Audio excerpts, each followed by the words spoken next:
Lietuvių seserų kazimieriečių įsteigta Marijos gimnazija Čikagoje šiemet švenčia savo 90-metį. Šią progą į gimnazijos kiemą buvo atvežta taip vadinamoji tūkstantmečio Madona.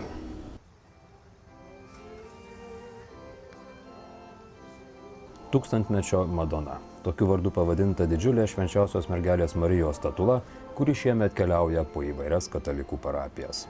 Pavasarį jį pabuvojo prie švenčiausios mergelės Marijos nekalto prasidėjimo bažnyčios Brighton parke, o dabar atvežta į Market parką, kuriame įsikūrusi švenčiausios mergelės Marijos gimimo vardu pavadinta lietuvių šventovė. Šį kartą statula iškilo Marija gimnazijos kieme ir stovėjo čia nuo gruodžio 2 iki gruodžio 9 dienos.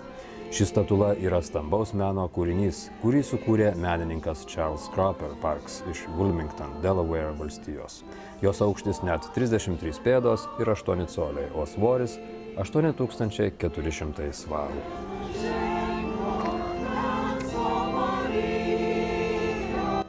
Prie tūkstantmečio Madonos rinkosi nemažai lietuvių. Kai kurie meldėsi, kiti vien tik gėrėjosi šiuo įspūdingu kūriniu, treti giedojo.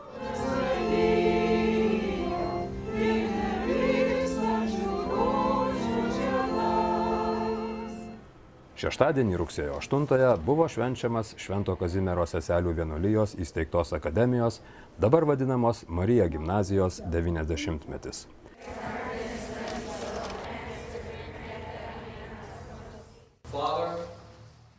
Ypatingas iškilmių svečias vyskupas John Gorman.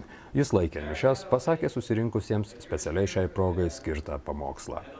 Šventėje dalyvavo gausus būrys Švento Kazimiero vienuolijos seselių, gimnazistės, nemažas būrys lietuvių ir žmonių iš Market parko bei apylinkių.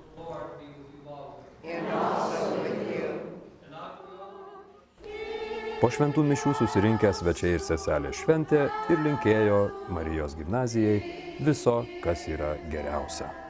Sveikiausių metų, sveikiausių, sveikiausių metų, sveikiausių, sveikiausių.